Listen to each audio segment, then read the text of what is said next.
everyone, welcome back to Homeschool and Chill, the YouTube channel that seeks to alleviate your stress and anxiety about homeschooling.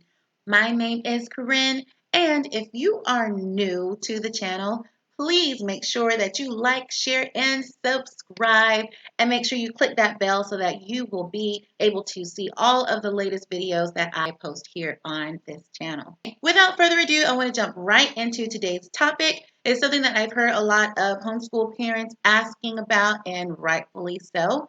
Today, I want to talk about homeschooling multiple children.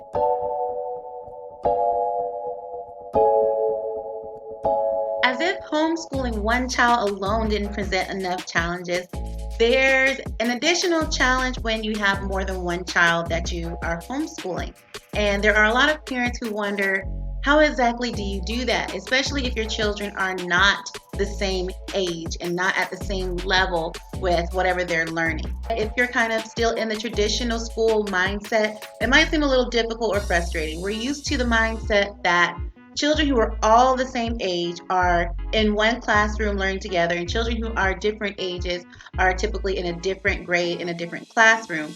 So when we approach homeschooling, we may wonder, well, how in the world am I going to do this when I have children who are different ages and different levels, but I'm the only teacher?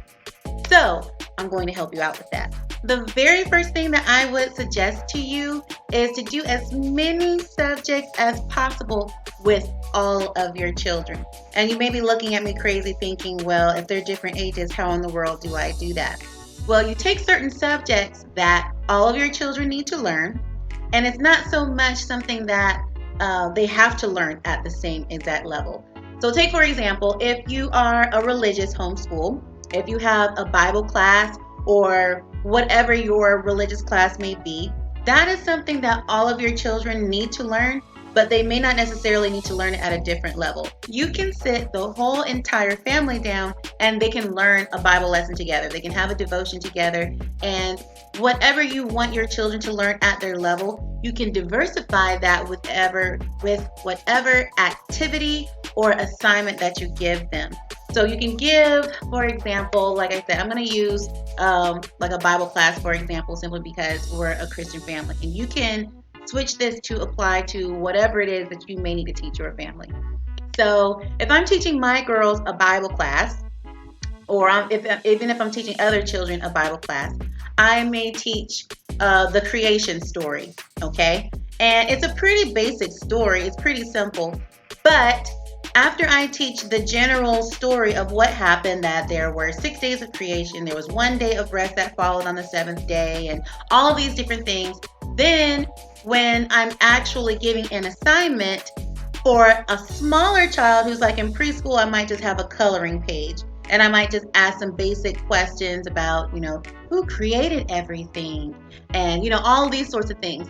When it comes to my older children, I might actually give an assignment where they have to learn what was created on what day. There might be some project where they have a sheet of paper, and then on the first day they said that light was created on the first day. God separated the light and the darkness and all of those sorts of things.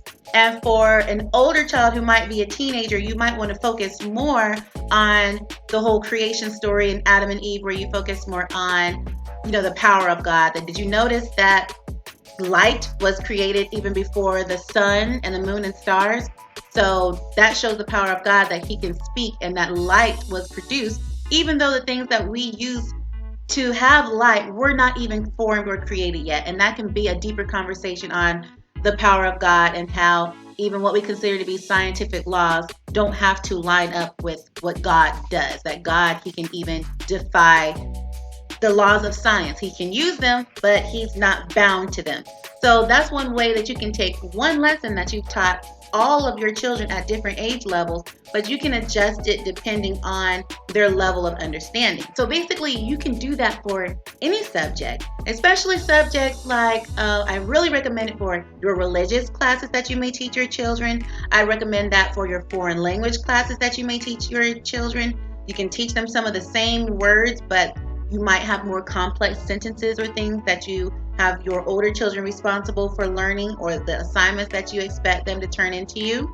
I recommend it for history, social studies, science, geography, all of those different things. Those are subjects that you can really sit all of your children down, teach them one lesson, but you can adjust their activity or you can adjust their project or their assignments to be at their level so that they can be doing more that is on their level. You might ask your older children to write an essay on a certain topic, where you might just ask your smaller child to just color a picture or answer some general questions.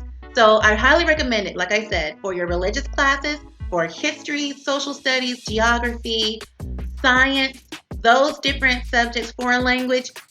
Those work really well as being subjects that you can sit all of your children down. You can teach them one lesson, but you just adjust it for their level. Now, the two subjects that I don't necessarily recommend that you sit all of the children down and they learn the exact same thing are language arts and mathematics. And when I say that, you know your children and you know how you run your homeschool and what would work or what might not work. Or even if you don't know, you can just give it a try and see what works and what doesn't. But I don't necessarily recommend it for those two subjects because those are kind of the subjects where your children are going to be at extremely different levels and you can't necessarily sit them down and teach them the exact same lesson and all of them get the gist of what they're supposed to learn and then you just adjust it. You might be able to do it if your children are at different grades. If you do grades for your homeschool, they might be in different grades, but if they're really close behind each other, then you might actually be able to do this. But if you have like a teenager and then you have, a 5-year-old and you're homeschooling them, you definitely don't want them sitting down for the same language arts or math lesson. So those would be the only subjects that I would really caution you not to sit all of your children down and learn at the same time. So, as I said before, if you have children who are at different grade levels or even at different learning levels, but they're really close in age where they're not too far apart, then it might be possible that you can sit them down for the same lesson. It's just that you may not be expecting one child to be doing as much as quickly as the other. For example, my girls, they are 6, 5, and 3. So there are a lot of lessons where they all sit down together because it doesn't really matter their level, those other subjects I talked about. But when it comes to language arts and when it comes to math, I just kind of gauge it. Sometimes I sit them all down and I teach them all a lesson. My 3-year-old might just be there just to be absorbing information. I may not require anything of her or expect her to really demonstrate that she's learned anything, but just the fact that she's there and she's participating, she's getting it into her brain so that when it's time for her to learn, she's kind of got bits and pieces that have stuck. She's just building off of something that she's heard before. With my older 2 girls, there was a lot that I would do with them together, but once again, my expectations might be a little bit different. So I would sit my girls down, and if we were doing a lesson on telling time, I might expect for my oldest girl, who is 6 years old now, I would be expecting her to be able to tell the time on the hour, on the half hour, and on the quarter hour. And I'm beginning to get her to do, the minutes in between. For my 5-year-old, I'm only really expecting her to tell time on the hour. I'm just trying to get her familiar with analog and digital clocks and knowing where the numbers are for the hour and where the numbers are for the minutes and what the shorthand and longhand is for. So I will have her sit down for the entire lesson and she'll pay attention and soak up what she could, but my expectations weren't necessarily the same. So when your children are really close in age, it's very easy to sit them down and pretty much do all of their lessons together. But what worksheet you might give them or what activity you do with them, you might have different expectations based on what they're able to accomplish at the time. When it comes to homeschooling older children and younger children, this is where independence really takes its place. This is where independence is really crucial. And I love homeschooling for that fact that children are able to kind of explore on their own and really get to see what it is that they want to learn and what different things that they can figure out themselves. Homeschooling really makes that opportunity available because there's really no limits on what your child can do and what they can learn if you have the resources and things like that around you. So if you have an older child, there's two different ways that you can kind of, or there might be more, but these are the two I'm going to share with you. If there's other resources or other methods you can find, then use them, honey. But the two that I'm going to share with you, the first one is that if you have an older child and you have a younger child, or older children and younger children, the way that you can approach it is that you split up your time during your day. And I think that this is probably the most challenging way to approach homeschooling children who are different ages and different levels, that are dramatically apart in age and levels. So it's kind of complicated. If your children are not close in age, then you can just decide that when it comes to those subjects like language arts and math, that you just decide you're going to set aside some time to just teach your younger ones, and then set aside some time to teach your older ones. Now, I said it was complicated. It doesn't have to be complicated. It really is just that it takes more time out of your day. And so it might be a little more challenging for you if there's other things you need to do in your day, and your homeschool day is kind of dragging along, where you've done your subjects all together with your children that you can do. And then you kind of have to branch the kids off and teach just this child this and just teach this child that. And if you have a bunch of children, that can really stretch out your day. So that is one way that you can approach it, that you can split up your children and teach them individually. The best way to approach this, though, I think, is that you have other resources where your children can learn from. I've mentioned in other videos, and I guess any seasoned homeschool parent, or even not even well seasoned, if you've been in the game for a hot minute, you start to realize that you don't have to do all of this yourself. Just because you are the homeschool parent who is mostly involved with educating your children, it doesn't mean you have to be the one to sit down and directly teach your children. There are online resources, there are books, there are online classes. There are so many different ways that your children can learn where you don't have to be the one talking and speaking at them. You just provide the resources. So when it comes to your older children, this is where that really comes in handy. If they have gotten to the point that they are independent enough to stay on task and do what it is that they're supposed to do, or at least if they know that you're in the room or around the corner where you can be like, hey, what you doing? Then they can kind of do independent learning. I think once your children get to the age where they can read independently, then they are able to start learning independently. As long as you've been really building those reading comprehension skills, then they can sit down with a book and they can read whatever assignment that you give them. They can go on YouTube and watch an educational video that you've already pre-selected for them. They can take their online course or go and do that online app, and you just assign so much time for them to do that work. And while you're focusing on your younger child, teaching them directly and working with them. And although a lot of homeschool parents aren't like really big on worksheets because there's so many other dynamic hands-on ways to learn, worksheets do have their place. Busy work does have its place. I wouldn't recommend that you try to teach using those things. I think that worksheets are to kind of keep you in practice of what you've already learned. But it does have its place. After your children have actually done their lessons to learn something new, then they can get the worksheet and get more practice with it. And that allows you more time to focus on your other child that you're needing to teach. And another awesome way to take advantage of your homeschool day is that if you have multiple children, that you get your older children to teach your younger children. And I know sometimes, not just with homeschooling, but being a mom in general, you feel kind of guilty when you give some of your responsibilities over to your children because like, oh, they're a child and it's not their job to be doing this. This is my job.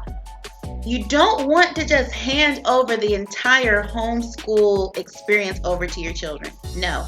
But the whole purpose of homeschooling is to teach your children, and not just academic things, but useful skills in life. And so if you saw that it was necessary or beneficial for you to homeschool your children, there might be the possibility that your children grow up and they think that it's necessary and beneficial. So why not start teaching them that skill of how to teach others?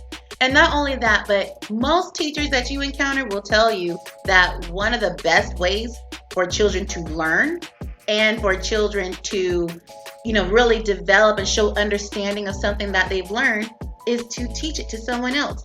This is why presentations and group projects and things like that are really important in school, because not only is it a great way for the children who are listening to learn, but it's a better way to foster what the children have already learned. The ones who are giving the presentation, you have to really develop an understanding of something to be able to teach it to someone else.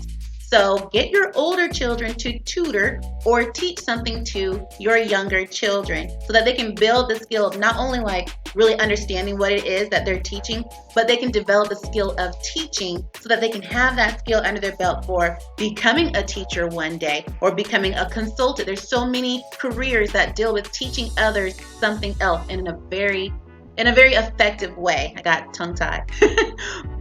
So there's so many careers that your children will be prepared for if they know how to effectively teach. And not only that, but if they're going to be parents one day, then they're going to need to know how to effectively teach also. Even if homeschooling is not an option, parents are natural teachers. You have to teach your children the basics. You have to teach your children about life. That is your responsibility as a parent. So by you developing that skill in your children early, it gives them a better shot at being a better parent. How about that? I said that there were 2 different ways that I was going to show you to approach this, and they're kind of like piggybacking off of each other. So there's that approach that I gave to you where while one child is doing something independently, you are working with your other child. You have your oldest child doing something online or watching a video or doing different things like that. And then you have your younger child who is sitting with you, working with you. Then when you switch and you are teaching your older child, then your smaller child might be coloring or doing a worksheet, or if they're really small, they might just need a break to play. So that's the first approach, is just teaching your children one at a time, and you kind of save time by giving them something that they can do independently while you're teaching them. The second approach to this is just pretty much having your older children do certain subjects without you to begin with. Especially when your children are really getting older and you're approaching subjects like chemistry or algebra or calculus or those sort of things where you might not have been so good at it yourself in school, or you were kind of good at it, but you forgot everything because you didn't use it anymore.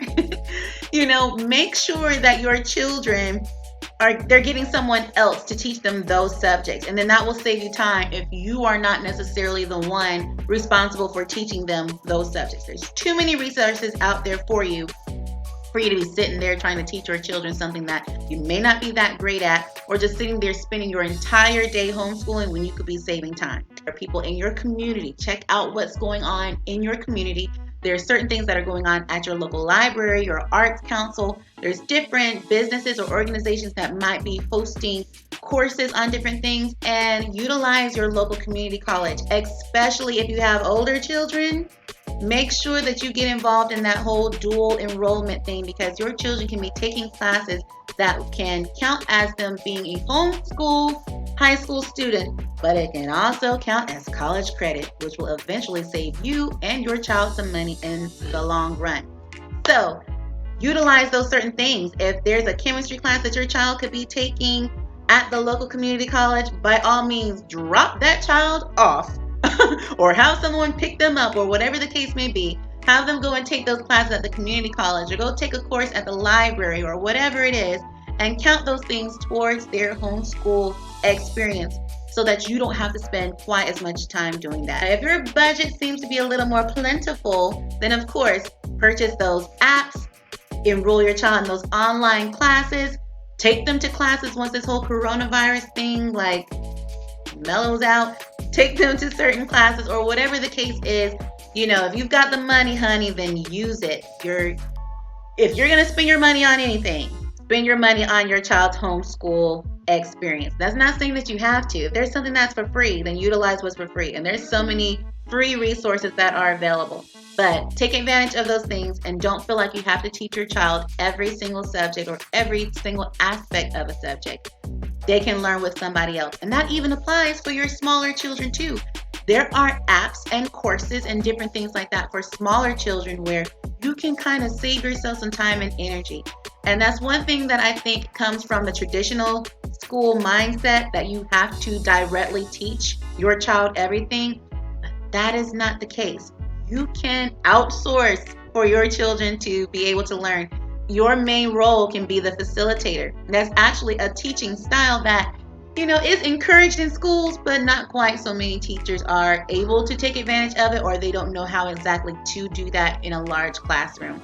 But you can facilitate. You can just be there to make sure that all of your children are on task and doing what they need to do, and to kind of get them in line like, hey, we're not just scribbling all over paper right now. We're doing work. Get focused, You just make sure that they do what they're supposed to do. And if they do need some help, then you're there to provide the help that they may need.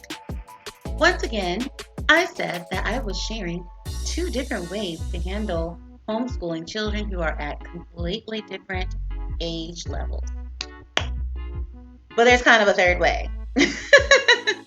I just thought of like a third way to kind of help you guys out. The third option for making the best use of your time with homeschooling your children is homeschooling your children on different days.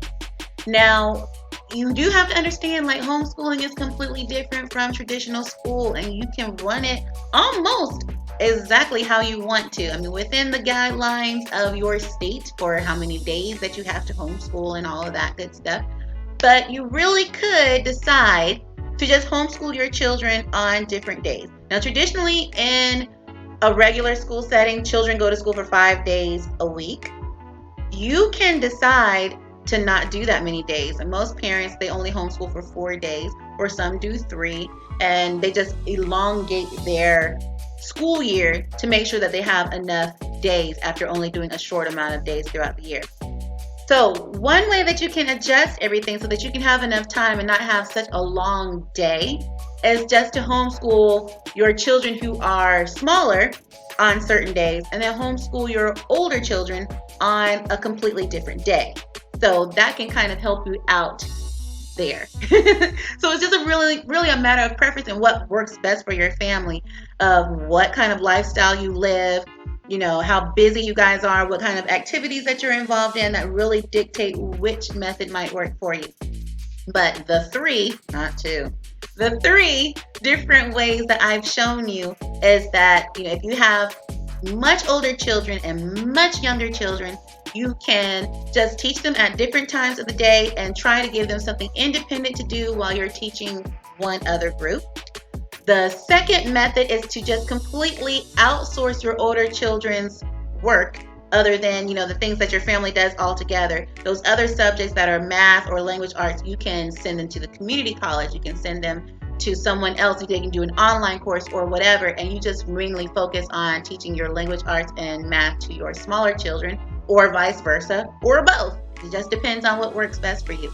And then the last one that I shared with you was just homeschooling on different days. Maybe you homeschool, do 3 and 3, where you have one day off and you do your small children on for Monday, Tuesday, Wednesday, and then you homeschool your older children on, I said Monday, Tuesday, Thursday. On Monday, Tuesday, Wednesday, you teach your smaller ones, and then on Thursday, Friday, and Saturday, you homeschool your older children. It can really look any way that you want it to, but I just wanted to give you guys some ideas and let you know that it can be done, and that you don't have to be just running around crazy trying to teach your children at the same time and thinking, how in the world does anyone do this? This is the way that we do it. And don't feel like you have to commit to one method and just ride it out for your children's whole education. When you see that something doesn't work anymore, when things start to shift and change in your family dynamic, then just change things around. It's as simple as that. So I hope that you found this video helpful. I hope that you enjoyed it. I hope that this gives you a better perspective of how you can homeschool multiple children, even if they're all the same age, close in age, or even if they're very far apart in age, that you can find ways to homeschool them all and not spend your entire day homeschooling and being exhausted. Please do not wear yourselves out homeschooling. There are ways to get it done and not just be exhausted at the end of the day.